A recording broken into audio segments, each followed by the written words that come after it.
The sun had just started to set when Elena Cruz stood quietly by the entrance of the Orchards, a high-end private community nestled in the hills. Dressed in oversized layers, her face shadowed beneath the rim of a tattered hoodie, she looked every bit the part she needed to play. A woman with nothing. But behind those weary eyes lay sharp focus and unspoken grief. For the past 7 days, she had returned to this very spot. Watching. Waiting. Her gaze never left the tall, matte black gates. Beyond those stood the home of Damian Hale, the man she believed held the answers to a question that had haunted her every waking moment. "Where is Isabel?" A soft voice interrupted her thoughts. "You okay, sweetheart?" Elena turned slightly. An older woman carrying a basket of bananas was approaching her with cautious kindness in her eyes. "You've been standing here for a while now. Do you have somewhere to go? Do you need food?" Elena forced a smile. "I'm fine, ma'am, thank you." "Are you sure? You don't look okay. You're all skin and bones. Want some bananas? They're fresh." "No, really. I'm okay," Elena replied gently, lowering her gaze. I'm just passing through." The woman looked at her for a moment, then sighed. "If I were rich, I'd take you in, you know? The world's so cruel these days." "You already have a kind heart, ma'am," Elena said. "That's more than enough." The woman smiled, nodded, and eventually walked away.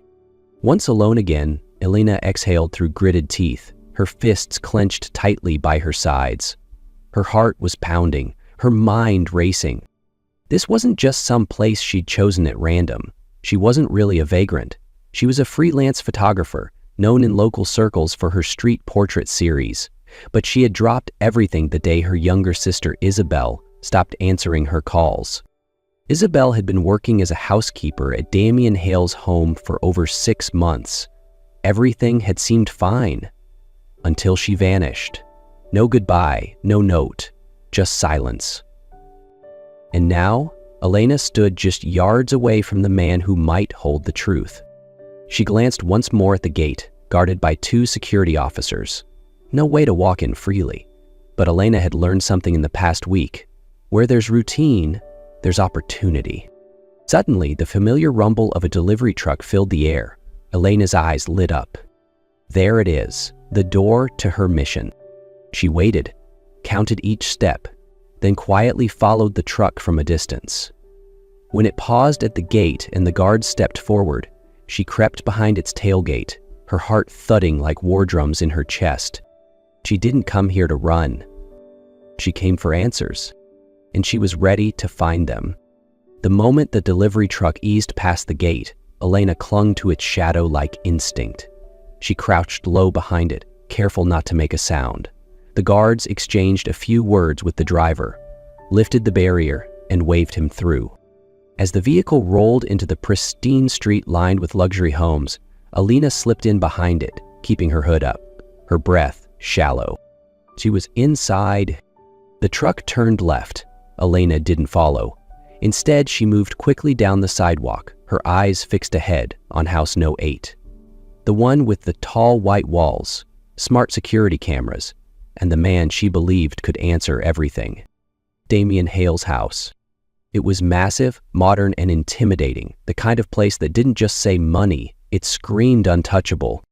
She stopped across the street, staying in the shadows of a tall palm. Her heart thudded as she watched for movement. Nothing. She checked the side gate. It had a sleek keypad, but she noticed something. The latch looked slightly misaligned, as if it hadn't clicked all the way. She stepped closer and gave it a gentle tug. Click. Her pulse spiked. Unlocked. Elena slipped inside, closed the gate behind her, and ducked behind a row of decorative shrubs. She waited. Still nothing. The back patio doors had floor-to-ceiling glass panes. Expensive. Impressive. And tonight, unlocked. Her fingers trembled as she slid the door open just enough to slip in. The moment she crossed the threshold, a wave of cold air greeted her.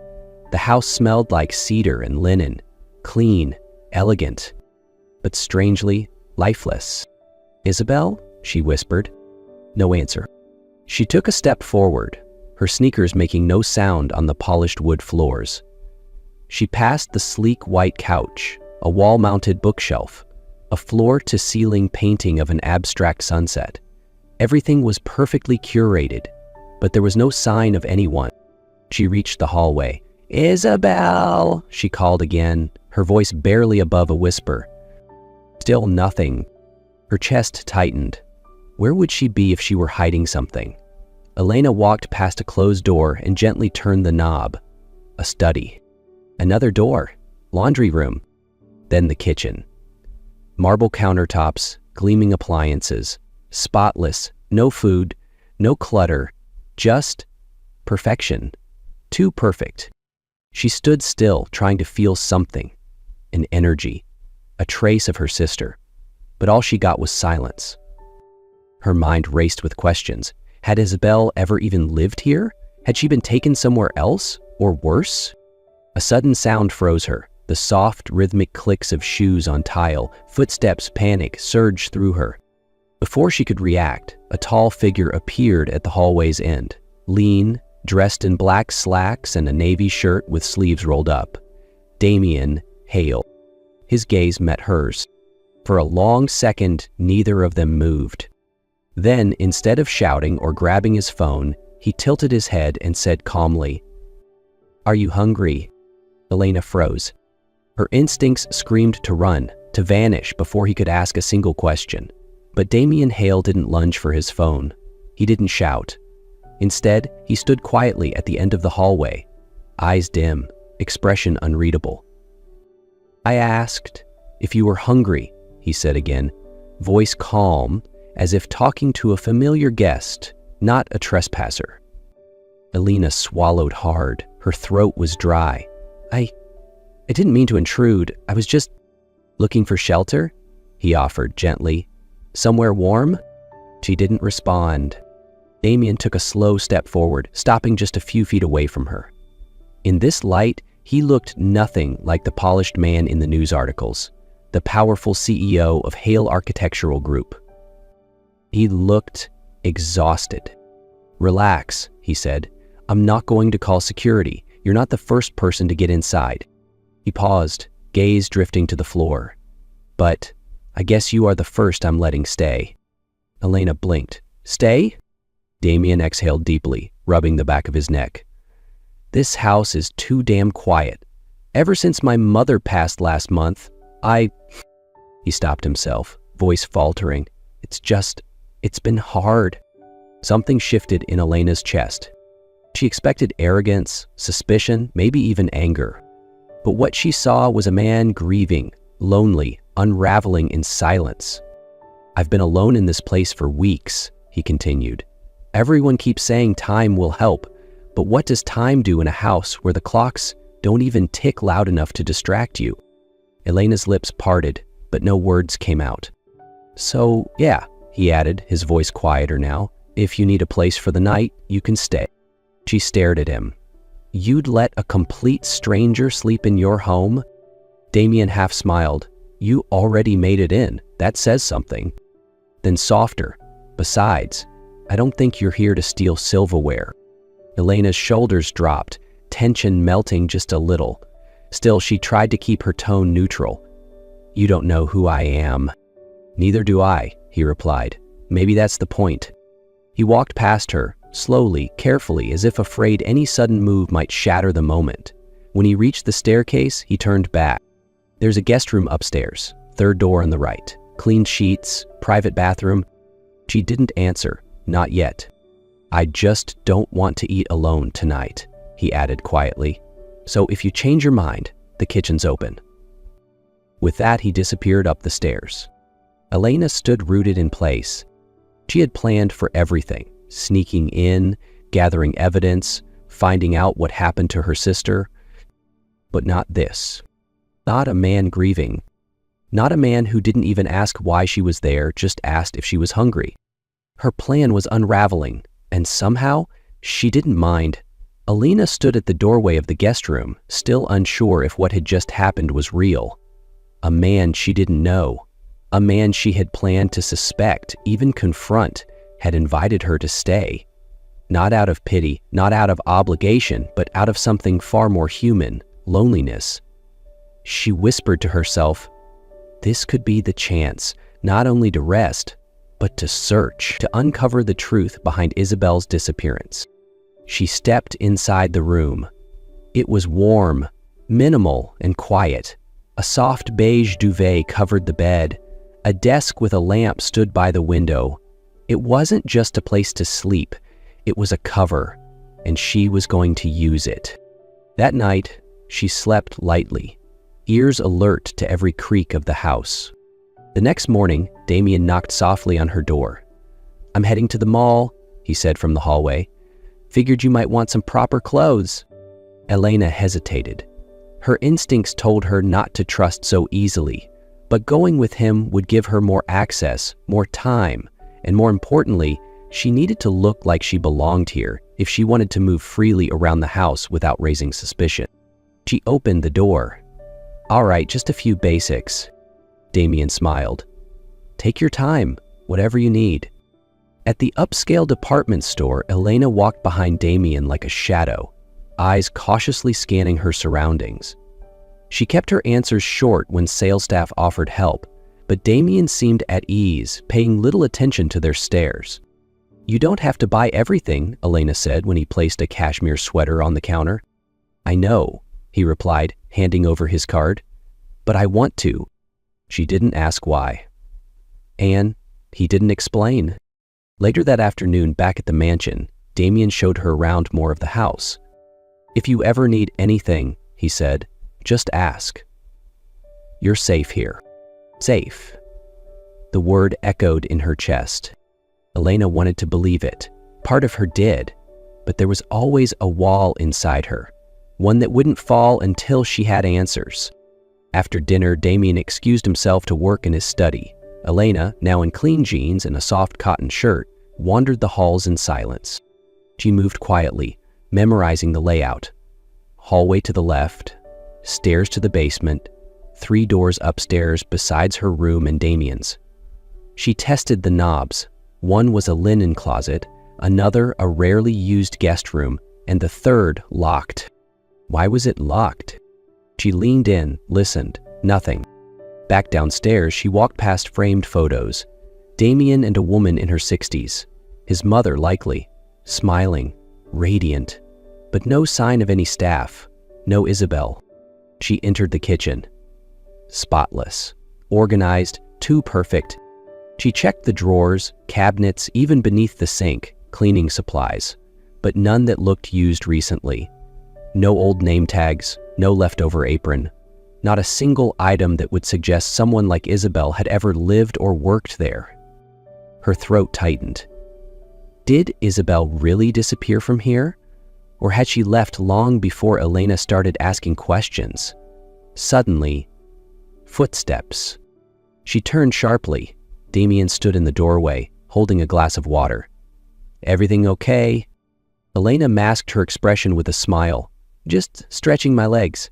He nodded, eyes lingering on her a second longer than necessary. "I'm glad you're here," he said quietly. "I haven't felt normal in this house for weeks." Elena looked away. "Me too." It wasn't a lie, not entirely. She didn't know what was happening between them, but something had shifted, something dangerous. Not because she feared Damien, but because she feared herself, and how easily her walls were beginning to crack. That night, as she lay in bed again, Elena stared at the ceiling, her thoughts a whirlwind. She had come here to find her sister, to expose the man who might have been responsible. But now she found herself eating his food, wearing clothes he bought, sleeping under his roof. And worst of all, she hadn't found a single trace of Isabel. No clues, no proof. Only more questions, and Damien Hale's voice echoing in her memory, "You're safe here." But was she? Or was she simply sinking deeper into something she couldn't escape? The wind howled like a wounded animal, lashing against the windows as rain beat down in relentless sheets. Inside the mansion, the lights flickered once, then died. Darkness swallowed the room whole. Elena sat up in bed, heart thumping. A lightning bolt lit the hallway outside her room for a split second, revealing shadows that danced on the walls. The silence that followed was deafening. She grabbed her phone, turned on the flashlight, and stepped out into the corridor. She had only taken a few cautious steps when she heard a thud. A loud thud from downstairs, followed by the creak of the front door. She hurried down, barefoot against the cold marble floor. As she reached the entrance, the door swung open with a groan and Damien stumbled inside, soaking wet, his shirt clinging to his skin, his hair plastered to his forehead. He reeked of alcohol. "Damien," she gasped, rushing to him. He didn't answer, just stood there, breathing heavily, eyes vacant, lips slightly parted. "You're drenched. Are you insane? It's dangerous out there." She grabbed a towel from the side cabinet and began to pat his arms dry, but he didn't flinch. He didn't move. And then he started to cry. Not a quiet sob, not a silent tear. It was a raw, broken sound, the kind that came from years of pain buried too deep for too long. Elena froze. He dropped to his knees on the floor, covering his face with trembling hands, rainwater still dripping from his clothes. "I hate the dark," he whispered. She knelt beside him. "Damien, I hate storms," he choked. "I hate nights like this." Elena placed a hand gently on his shoulder. "My father," his voice cracked. "He used to wait until the lights went out. That's when he'd start. He thought no one could see in the dark. But I heard everything. I heard my mother cry. I heard her beg. And I did nothing." His breath hitched. "I was just a boy. I couldn't move. I couldn't scream. I just hid." Elena felt her throat close. She had expected guardedness, maybe even secrets, but not this kind of vulnerability. She moved closer, wrapping her arms around him from behind. He didn't resist. He leaned into her like a child desperate for comfort, shivering against her warmth. "You were a kid," she whispered. "That was never your fault." "But it feels like it was," he muttered. "Every time the power goes out, it feels like I'm back there, like I'm watching her suffer all over again." "You're not there anymore, Damien," she said gently, her lips close to his ear. "You're here, and you're not alone." They stayed like that for a long time. Two broken people pressed together in the quiet of a storm, surrounded by nothing but darkness and memory. At some point, he lifted his head slightly, resting it against her shoulder.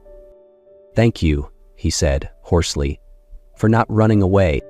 "I came here to find someone," Elena replied, barely above a whisper. "But I didn't expect to find this." She didn't elaborate. She didn't have to. They both understood. The silence between them no longer felt empty. It felt safe. And in that fragile space between grief and comfort, something shifted. Something unspoken, but unmistakably real. Morning light streamed through the tall windows of the living room, golden and calm, a stark contrast to the chaos of the night before. Elena sat curled on the corner of the couch, wearing one of Damien's oversized sweatshirts. The storm had passed, but its aftertaste still lingered in the air, heavy with emotion. Damien was still asleep upstairs, exhausted, vulnerable, human. And for the first time since stepping into this house, Elena didn't feel like an intruder. She felt responsible for being here, for being close, for getting too close. A sharp knock at the front door shattered the stillness. Elena stood slowly, her stomach tightening. It was too early for deliveries, too deliberate to be coincidence. Another knock, louder this time. She opened the door cautiously and froze. Her mother was standing there, and beside her, wide-eyed, looking thinner, but very much alive, was Isabel. Behind them were two police officers, watching silently. Elena's heart dropped to her knees. "Isabel," she whispered, barely believing her own voice. Her sister gave her a sheepish half-smile. "Hi, sis." "What? How?" "She's alive," Mrs. Cruz cut in, her tone clipped with tension. "And she has something to say." Elena stepped back as they entered. Damien, still half asleep, emerged at the top of the stairs. He blinked at the unexpected guests, his expression turning cautious. "I didn't do anything," he said quickly, hands slightly raised. "We know," one officer said calmly. "We're not here for you, Mr. Hale." Elena turned to her sister, arms crossed over her chest. "Talk." Isabel's smile faded. She looked down. "I ran away," she admitted. "I didn't tell anyone. I know it was stupid." Elena's voice cracked. "You vanished, Isabel. We thought something terrible happened. I thought... She hesitated, eyes flicking toward Damien. "I thought someone hurt you." "No one hurt me," Isabel said quickly. I was in love. I left with him. I thought he'd take care of me, but he didn't. He lied. And when things went south, I didn't know how to come back." Mrs. Cruz shook her head. "You should have called. You should have said something, Isa. I was ashamed." Elena took a breath, trying to contain the storm brewing inside her. "Do you even understand what you've done? I broke into someone's house. I've been living here lying because I thought this man..." She looked at Damien, who stood silently behind the couch, guarded but not angry. "Was involved in your disappearance." Isabel's eyes widened. "You what?" "I thought you were dead, Isa," Elena snapped. "Or kidnapped, or worse. And he was the only one who saw you last." Damien finally spoke. "I barely even knew her. She worked here a few weeks. Said she had to leave for family reasons. She didn't seem afraid." Elena's chest tightened with shame. She had spent weeks building a fortress of doubt, brick by brick, around a man who had only ever met her with grace. Now those walls were collapsing under the weight of the truth. Isabel turned to Damien. "I'm sorry for the trouble I caused you." Damien gave her a polite nod. "I'm just glad you're okay." Mrs. Cruz glanced between her daughters. "We'll talk more at home." "No," Elena said, voice quieter now. "I need a minute." The others stepped outside, giving her space. She looked at Damien. "I don't know what to say." "You don't have to," he said softly. "I doubted you. From the moment I stepped into this house, I thought you were hiding something. And all this time, it was me." Damien offered a gentle shrug. "You were scared. You were trying to protect someone you love. That doesn't make you the villain." "But it doesn't make me innocent either," she whispered. Silence settled between them. Finally, she added, "Thank you for not throwing me out." Damien smiled faintly. "I don't regret letting you in, Elena. Not for a second." And in that moment, for the first time since her sister vanished, Elena Cruz felt peace and an aching pull toward the man she had once believed was a stranger. The afternoon sun filtered through the share curtains, casting golden lines across the hardwood floor. The house, moments ago filled with tension, now sat in a rare stillness, quiet but no longer heavy. Elena stood near the living room window, arms crossed, her thoughts spinning. Behind her, Damien leaned against the doorway, watching her in silence. "I need to tell you something," he said gently. She turned halfway, her expression cautious but open. "I knew," he began, voice calm. "I knew who you were before you ever said a word." Elena blinked. "You? What?" "I recognized you, Elena. The first day you stood outside the gate." He stepped forward, slowly. "Isabel showed me your photo once. You were laughing, holding a camera. I remember it so clearly." Elena's breath caught. "I wasn't sure at first," Damien continued. "You looked different, worn out, guarded, but your eyes, they were the same, strong, determined." "Why didn't you say anything?" she asked, her voice barely above a whisper. "I didn't want to scare you away, and honestly, I wanted to see who you really were, without explanations, without labels."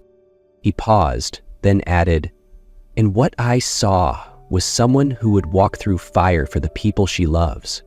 Someone I didn't want to lose." Elena looked down, the emotion rising quickly in her chest. "I thought I was fooling you," she said quietly. that I had everything under control. Damien smiled. You weren't fooling me, you were just protecting your sister, and I respected that. There was a moment of silence between them, not awkward, but full. Then Damien reached into his pocket. Her eyes widened as he pulled out a small black box. I wasn't planning to do this now, he said with a nervous laugh, but after everything, I don't want to wait anymore. He stepped closer and lowered himself to one knee. Elena Cruz, he said, his voice trembling with sincerity, I don't care where you came from. I don't care how this started. You walked into my house, pretending to be someone else, but you ended up becoming the person I can't imagine living without. He opened the box. Inside was a delicate gold ring, simple and timeless. You've seen the worst of me. You've held me when I couldn't hold myself together. You've made this cold house feel like home again. He looked up into her eyes. Will you marry me? Tears brimmed in Elena's eyes, and for a moment all she could do was nod. Yes, she whispered, her voice cracking. Yes. Damien stood, sliding the ring onto her finger, then pulled her into a tight embrace. Neither spoke. They didn't need to. In the silence, heart spoke louder than words ever could.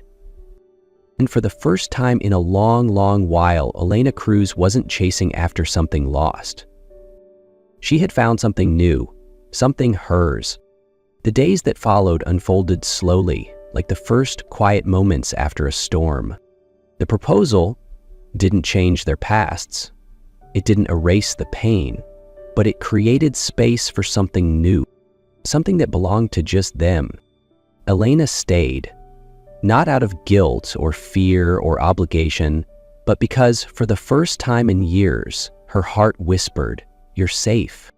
Damien, true to his word, never once asked her to forget the past. Instead, he helped her build something new from it, something honest, something whole. Together, they began to stitch their separate wounds into one shared healing. And when the pregnancy test turned positive weeks later, Damien didn't hesitate. He cried, then laughed, then held her like the world had given him back something he thought he never deserved. Now, with a child growing inside her and a future wide open before them, Elena found herself drifting not toward an ending, but into a beginning more beautiful than she'd ever imagined. The sea stretched endlessly in every direction, kissed by the last light of the sun as it dipped slowly below the horizon. Shades of gold, pink, and burnt orange painted the sky, the kind of view that silenced everything inside you. On the deck of a private yacht, Elena Cruz stood barefoot, a light breeze brushing against her cheeks, her hand resting gently on the curve of her belly. 16 weeks. She smiled softly to herself. Behind her, strong arms wrapped around her waist, pulling her gently into warmth and safety. Damien, he pressed a kiss to her temple. You okay? I'm perfect, she whispered, almost too perfect. He tightened his hold. You deserve perfect. They stood there in silence, listening to the soft rhythm of the waves below, the distant call of seabirds, the quiet heartbeat of the moment. Elena leaned her head against his shoulder. If someone had told me, back then, that I'd end up here, with you, carrying our child, I would have laughed. Damien chuckled. You did threaten to break into my wine cellar the first night. She laughed too, then went quiet. I came into your life searching for someone, searching for answers. I thought I was ready to hate you. I know, he said gently. But I found something I didn't expect, she continued. I found a man who was hurting, who had been alone too long, a man who still knew how to care, even for a stranger with no name. He turned her to face him, brushing a loose strand of hair from her cheek. You weren't a stranger, Elena, not to me. She placed her hand over his heart. You healed something in me, something I didn't know was broken. He took her hand in his, lowered himself slightly so they stood forehead to forehead. I wasn't whole either, not until you walked in, uninvited and unforgettable. A quiet laugh escaped her lips. You really should lock your doors more often. I'm glad I didn't. They kissed, soft, certain, as the sky faded from orange to lavender and the stars began to peek through the veil of night. Elena looked out once more at the endless sea and whispered, almost to herself, "Thank you, universe, for bringing me to him." And in her heart she knew she had found more than answers. She had found home.